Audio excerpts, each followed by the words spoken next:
आज की हमारी पर्सनैलिटी को किसी भी परिचय की ज़रूरत नहीं है। उनका नाम अपने आप में परिचय है।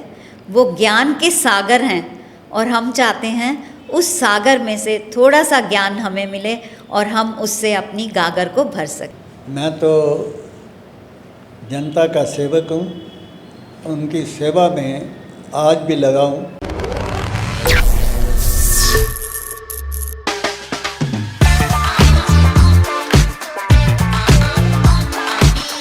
राधे राधे, जय माता दी। आप सभी का स्वागत है हमारे shades of life with Siddhi podcast में। जैसा कि हमने आपको पहले बताया था, हम इस पॉडकास्ट के माध्यम से आपको नए चेहरों से भी मिलाएंगे और कुछ एक्सपीरियंस लोगों से भी मिलवाएंगे जिनसे हमारे बच्चे कुछ सीख सकें। आज की हमारी पर्सनैलिटी को किसी भी परिचय की ज़रूरत नहीं है। उनका नाम अपने आप में परिचय है। वो ज्ञान के सागर हैं और हम चाहते हैं उस सागर में से थोड़ा सा ज्ञान हमें मिले और हम उससे अपनी गागर को भर सकें। तो हमारे बीच श्री ओपी बब्बर जी हैं। मैं उनका तहे दिल से बहुत बहुत स्वागत करती हूँ। नमस्कार। जैसा अभी संगीता जी ने मेरा परिचय करवाया, मैं इतना बड़ा आदमी तो नहीं हूँ। मैं तो जनता का सेवक हूँ, उनकी सेवा में आज भी लगा हूँ। हमारे स्कूल के स्टूडेंट्स पिछले कुछ दिनों से सर का फेसबुक देख रहे थे, पेज उसको फॉलो कर रहे थे, तो उनके मन में बहुत सारे प्रश्न थे। तो कुछ प्रश्न वो आज लेकर आए हैं जिसका हम चाहते हैं कि सर उत्तर देंगे और बच्चे उससे ज़रूर आज कुछ ना कुछ सीखेंगे। नमस्कार सर, मेरा नाम तनवीर कौर है और मैं कक्षा 12वीं की छात्रा हूँ। मैं आपसे पूछना चाहती हूँ कि आपकी सोशल और पॉलिटिकल जर्नी कब और कैसे शुरू हुई? बहुत अच्छा क्वेश्चन है। इतना छोटा बच्चा और इतना बढ़िया क्वेश्चन। देखो, मेरे पिताजी बहुत ही अच्छे सोशल वर्कर थे और वो जब सोशल वर्क करते थे उसके साथ अगर उनको जाना पड़ जाता ट्रांसपोर्ट पे, बस पे, उनका खर्चा वो करते थे और कहीं खाना पिलाना होता, चाय पिलानी होती, उसका भी खर्चा वो करते थे। तो मैंने देखा ये तो गड़बड़ है। तो जब मैं दीप गया, उनसे बातचीत की, उन्होंने कहा देखो ये मेरे लिए प्रभु रूप है, मैं इनकी सेवा करता हूँ, मुझे इसमें आनंद आता है और काम मैं वो करता हूँ जिसमें मुझे आनंद आए। तो वो बात मेरे दिमाग में रही। तो मैंने फिर सोशल वर्क करना शुरू किया। जो भी कोई कष्ट में होता उसके साथ मैं खड़ा हो जाता, तन मन धन से उनकी सेवा करता और कभी ये नहीं सोचा था कि मुझे इसका कोई इनाम लेना है या इसका कोई मुझे लाभ होगा। इसके सोचे बिना मैंने इस काम को किया। ये मेरे पिताजी की देन है। जहाँ तक राजनीति का सवाल है, मुझे राजनीति की ABC नहीं आती थी। मैं सिर्फ सोशल वर्कर था। मुझे मेरे किसी दोस्त ने कहा कि आप इलेक्शन लड़ लो। 1966 का टाइम था। तो मैंने कहा मैं तो इलेक्शन नहीं लड़ता, लेकिन आप मेरे पिताजी से पूछो। वो पंजाबी थे, सीधी भाषा बोलते थे। उन्होंने उनको प्रस्ताव रखा कि ओपी बब्बर अच्छा सोशल वर्कर है, आपका बेटा, उनको इलेक्शन लगा लो। तो एक गल ही होती है पंजाबी में, 100 जुत्ती हुक्केला पानी। मतलब आपको हुक्के का पानी पिलाया जाए, 100 जुत्ती मारेगी जो ये कहेंगे इनको इलेक्शन लड़ाओ। ये बस सो अगेंस्ट द इलेक्शन। वो मेरे को कहते रहे। मैं कहा मैं तो डिसीजन नहीं ले सकता, तो मेरे फादर हैं, मैं नहीं ले सकती। तो कुछ मित्रों ने उनको बहुत आग्रहपूर्वक लगातार समझाया बुझाया सब किया, अंतर्गत वो मान गए और मैं इलेक्शन में खड़ा हो गया। अब इलेक्शन में खड़ा होने से तो इलेक्शन थोड़ा जीता जाता है, मेरे साथ ही कुछ नहीं था। मैं खड़ा होकर बोलता था तो मेरे हाथ पांव कांपते थे, पब्लिक में बोल ही नहीं सकता था। तो फिर किसी ने समझाया, आप शीशे के सामने खड़े हो, बोलो, जो जो कमियां खुद नोट करो, नोट करके फिर बोलो। माता रानी की कृपा से मैंने वैसे ही किया और मैं बोलने लगा। फिर हमने कैंपेन की और अल्टीमेटली मैं इलेक्शन लड़के जीत गया। Good afternoon, sir. I am Smyra from class 10th. My question is, what does your morning routine look like and how do you balance your personal life with public responsibilities?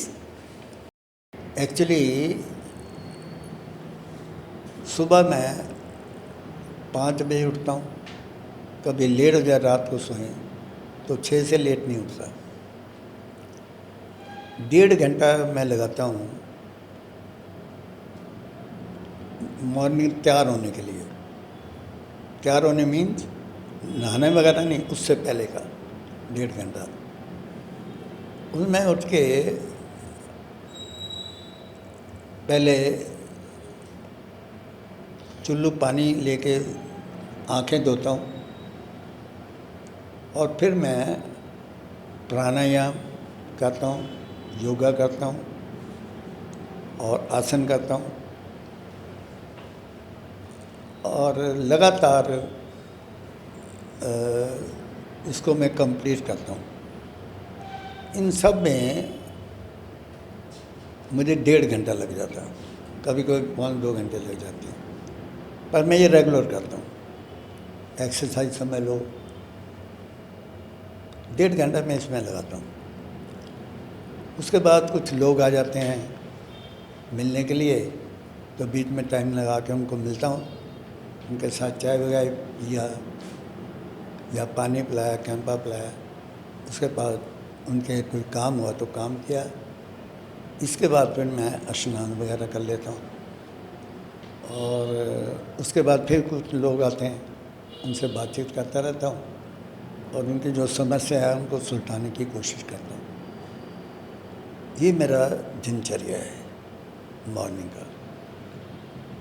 Good afternoon, sir.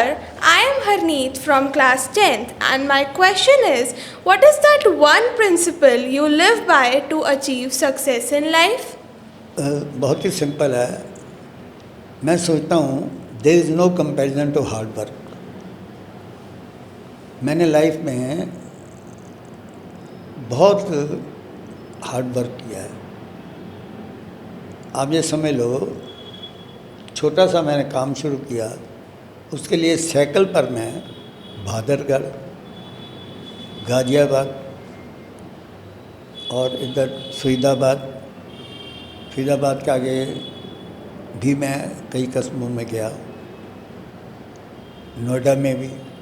उस माल को बेचने के लिए मैंने सारी कोशिश की, इसलिए हार्ड वर्क बहुत किया। मैं साइकिल पे जाता था। दूसरा ये है, माता रानी की कृपा होनी चाहिए, प्रभु की कृपा होनी चाहिए और गुरु माँ की कृपा होनी चाहिए। उनका सहारा लेके मैं आगे बढ़ता हूँ। उससे मुझे बहुत तसल्ली होती है कि मैं ये नहीं मानता कि ये काम मैंने किया।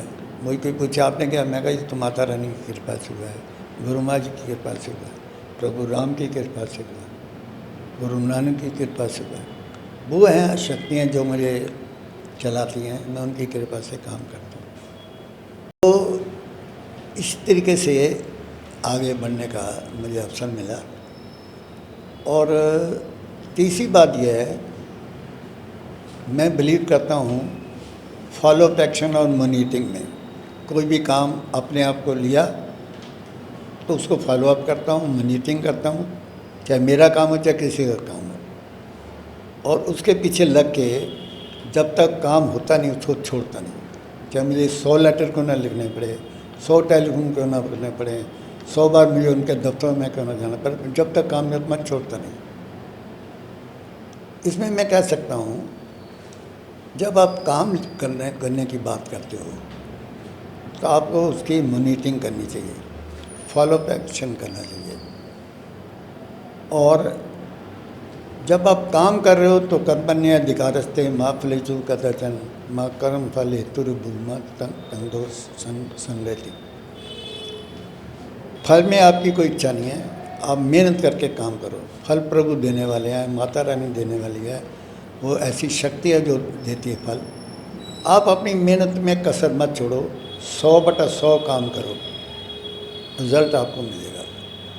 और मेरी लाइफ में मैंने बहुत छोटे बिजनेस से इसको इतना बड़ा बिजनेस किया जहाँ हम करोड़ों में टैक्स देते हैं।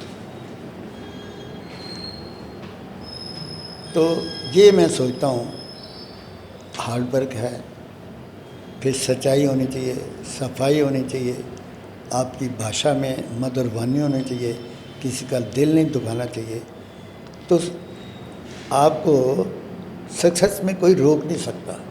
सक्सेस 100% होगी, पर आप उसकी इच्छा ना करो। Sir, what is the one mantra that you follow while facing problems in life? जब भी मुझे कोई प्रॉब्लम आती है, मैं अपसेट नहीं होता, मैं शांत स्वभाव से उसको देखता हूँ। जब प्रॉब्लम है तो मैं जो नॉर्मल पार्ट करता हूँ, रात को बैठ के या अदरवाइज वो बढ़ा देता हूँ, क्योंकि मुझे समझ आ गई है जो होना है। कुछ चीज़ें प्रारब्ध की हैं, जो पिछले कर्म में उनकी होती हैं, कुछ आज की गलतियों की होती है, और कुछ लोगों की दी हुई प्रॉब्लम होती है। तो सबसे पहले मेरे मुंह से एक ही बात निकलेगी, जो माता रानी करती है अच्छा है, इसमें कोई भलाई होगी। आप यकीन मानो, ऐसे कई काम मेरे लाइफ में हुए जो मैं सोचता हूँ कि ये नहीं होना चाहिए था, माता रानी ने वही किया, और वो मेरे लिए अपॉर्चुनिटी बन गया, वो मेरे लिए अपॉर्चुनिटी बन गया, और मैंने उसको हंसते हंसते काट दिया, और आगे बढ़ के उससे जो सीखना चाहिए था सीखा, सीख लेकर उस साथ रख के उसको आगे बढ़ा, और मुझे कामयाबी मिली। My question is, why is social service important in life? देखिए, जो इंसान है वो सोशल एनिमल है, ऐसा बताया गया है। वो जब तक लोगों के मिले नहीं, बातचीत ना करे, चर्चा ना करे, उसका मन हल्का नहीं होता। सोशल लाइफ में ये होता है कि आप जब किसी के साथ बातचीत करते हो और किसी इशू पे जब डिस्कशन करते हो, तो बहुत कुछ सीख आपको मिल जाती है। जो आपने अपनी लाइफ में नहीं सीखा, वो भी दूसरे की लाइफ से सीख लेते हो। इसलिए मेरे हिसाब से सोशल होना बहुत ही इम्पॉर्टेंट है। वो आपकी लाइफ को ज़िंदा रखता है, ज़िंदा दिल बनाता है, हंसाता है, रुलाता नहीं है। क्योंकि जब आप किसी के पास बैठे हो रोओगे नहीं तो घर में अकेले बैठे हो तो रोते रहोगे, कोई ना कोई समस्या होगी, कहीं पीड़ा होगी, कोई बीमारी होगी, रोते रहोगे। परंतु जब बाहर चले जाते हो, आप कभी देखा होगा आपने, जब आप चर्चा करते हो लोगों के साथ, तो आपका ध्यान तकलीफ़ से हटकर उनके साथ आप कंसंट्रेट करके जब बात करते हो तो आपको हल्कापन महसूस होता है। और सोशल में अगर नहीं जाओगे तो आपको लाइफ में आनंद ही नहीं आएगा। इसलिए सोशल जाना बहुत ज़रूरी है, आपकी लाइफ के लिए, आपकी सेहत के लिए भी। तो इसलिए सोशल को मैं इस लाइफ में लेता हूँ। What is one advice you would give to today's youth wanting to join politics? देखिए, मेरे हिसाब से पॉलिटिक्स जो है बहुत मुश्किल है, जिसको सही पॉलिटिक्स कहते हैं। पॉलिटिक्स अगर ज्वाइन करना है तो आपको मन को इतना दृढ़ रखना पड़ेगा कि जब आप पॉलिटिक्स में जाते हैं उसको सोशल से जोड़ दें, सोशल सेवा साथ रखें। राजनीति ये होनी चाहिए कि आपने सोशल सेवा करनी है। राजनीति में आप इसलिए जा रहे हैं कि सोशल सेवा करनी है। ये नहीं है कि पोस्ट मिलने के बाद आपने आपको बड़ा समझ के और दूसरे जिन्होंने आपको किसी काबिल बनाया है उनके साथ बात ही ना करनी, अपने आप को बहुत बड़ा मिलना। डाउन टू अर्थ रहना पड़ेगा। तो राजनीति में भी आपको बहुत आनंद आएगा। और राजनीति मेरे हिसाब से है, सपोज कर मैं सोशल काम कर रहा हूँ, विडो है, ओल्ड एज में है, डिसेबल्ड है, मैं एक लिमिट तक अपने रिसोर्सेज से काम कर सकता हूँ। उनकी क्या बात से कर सकता हूँ, इलाज से बात करवा सकता हूँ, हॉस्पिटल में ले जा सकता हूँ। परंतु जो फाइनेंशियल हेल्प है विच run into lakhs of rupees, वो मेरे रिसोर्सेज नहीं है, मैं नहीं कर सकता। पर एक बार आप सोशल में इलेक्टेड हो गए, मेंबर बन गए कॉर्पोरेशन के, एमएलए, एमपी, तो आपके पास बहुत सारा बजट होता है खर्चा करने के लिए, उसकी एलोकेशन करने के लिए। वो जो एलोकेशन लॉ होती है उससे आप राजनीति में रहते हुए सोशल वर्क करने में आपको ज़्यादा आनंद आएगा, आपकी पावर बढ़ जाएगी। आप हज़ारों लोगों को पेंशन दे सकेंगे, हज़ारों लोगों के काम कर सकेंगे, चाहे वो बिजली का हो, पानी का हो, सीवर का हो, कोई भी जो दिक्कत लोगों को आती है उनको आप कर सकते हो। अल्टीमेटली मैं समझता हूँ राजनीति सोशल के बिना और सोशल राजनीति के बिना नहीं चल सकती।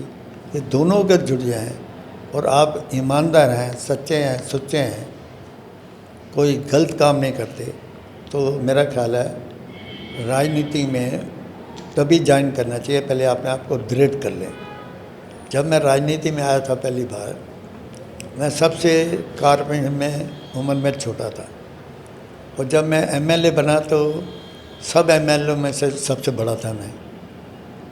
तो मैंने ये देखा, एक तड़क भास्कर नाम के एक व्यक्ति मुझे मिले जब मैं कॉर्पोरेशन मेंबर में गया। उनकी बात मुझे ज़िंदगी में कभी भूली नहीं। वो मुझे जानते नहीं थे, मैं उनको जानता नहीं, शायद वो जानते होंगे। वो मेरे पास आए, बेटा आप कॉर्पोरेशन के मेंबर बन गए हो, ये काल की कोठरी है, ये काल की कोठरी है, इसमें आपको डड्डू की तरह से, मेंढक की तरह से सुकड़ के जाना पड़ेगा। अगर हाथ इधर या उधर फैलाए, इधर या उधर किया तो कालक लग जाएगी। उनका मतलब ये था कि वहाँ पर फाइनेंशियल पावर इतनी होती है, आदमी कभी भी फिसल सकता है। उनका कहना ये था। तो मैंने उनकी बात बांध ली। मैंने अपने आप को कभी ऐसा काम नहीं किया जिससे मुझे फाइनेंशियल लाभ हो जाए, या ऐसा काम मैंने नहीं किया कि मुझे कोई किसी के लाभ हो जाए, या मैं कोई उल्टा पुल्टा काम करूं। मैंने बिल्कुल स्टेट पे चल के उनकी बात को याद रखा कि मेंढक की तरह चलना है और तभी बचोगे। अगर फैला के चलोगे तो कालक ज़रूर लग जाएगी, आपके ऊपर ब्लेम ज़रूर लग जाएगा, उसका आपने ध्यान रखना है। तो उस चीज़ का मैंने ध्यान रखा आज तक, और मुझे सफलता भी मिली। आमतौर पर मेंबर एक बार दो बार चुने जाते हैं और फिर छुट्टी हो जाती है, क्योंकि वो कुछ ऐसे काम करते हैं जो पब्लिक नहीं चाहती। और मुझे 6 बार मैं जीता बड़ा इजीली, कोई बहुत ज़्यादा मुझे मेहनत नहीं करनी पड़ती थी। मैं पब्लिक के बीच में रहता था, उनकी सेवा करता रहता था। तो मैं समझता हूँ राजनीति में अगर जिसने आना है वो पहले ये डिसाइड करे कि मैंने राजनीति में जाकर सोशल काम करना है, लोगों की सेवा करनी है, बगैर लाग लपट के, अपने बेनिफिट के लिए नहीं करनी, तो तभी उसको आना चाहिए। अदरवाइज तो वैसे पॉलिटिक्स में जो लोग आते हैं आजकल, उनकी तो हालत ये, वो कहते जितना पैसा कमा लो, फिर मौका आएगा कि नहीं आएगा। अभी मकान भी बना लो, बिजनेस भी कर लो, सब काम अभी ही कर लो इसी टाइम में, तो उसमें आनंद नहीं है। आनंद है जब आप सेवा करते हो। आप किसी को एक रोटी दे के देखो, खुद रोज़ खाते हो, कितना आनंद आएगा देखो जरा। तो जब काम करते हो आप लोगों को, और उनकी जो दुआएं आपको मिलती हैं, वो आपको आगे बढ़ने में बहुत काम आती हैं। तो ये पहले डिसीजन लेना चाहिए कि मैं कोई गड़बड़ नहीं करूँगा, सिंपली सेवा करूँगा, और उसमें मेरा कोई भी अपना इंटरेस्ट नहीं होगा, तभी आना चाहिए, नहीं तो आने का कोई फ़ायदा नहीं।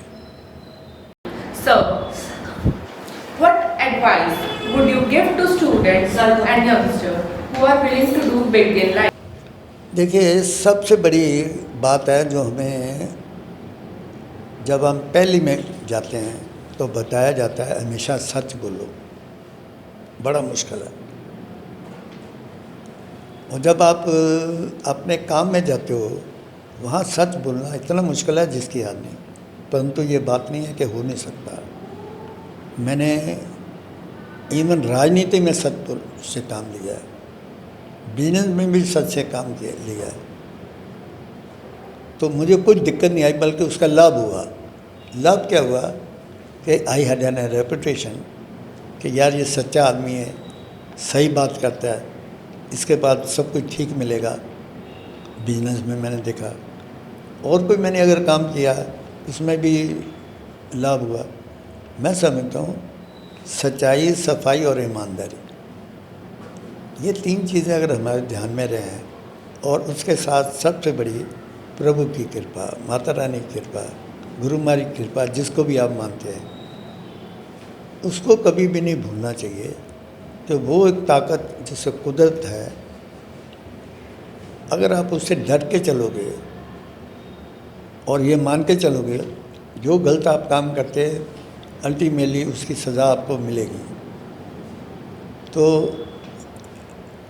ये सोच के आना चाहिए लाइफ में, चाहे राजनीति में जाओ, चाहे बिजनेस में जाओ, चाहे सर्विस में जाओ, कहीं भी जाओ, ये चीज़ें आपके मन में हैं, सच्चाई, सफाई और ईमानदारी, और प्रभु की कृपा, माता रानी की कृपा, गुरु माँ की कृपा आपको ध्यान है। और हमेशा पाठ करना चाहिए, सुबह उठ के नित्यनेम करके पाठ करना, रात को सोते वक्त पाठ करना, उससे आपको नींद भी अच्छी आएगी, लाइफ भी आपकी अच्छी आएगी, चलेगी, और आपको हर तरफ आनंद ही आनंद मिलेगा। तो मैं समझता हूँ अगर ये चीज़ आप अडॉप्ट कर लें, किसी सफियर में चले जाएं, आपको कामयाबी मिलेगी। और एक बात और, जिस काम को पकड़ो वो होना चाहिए, उसके लिए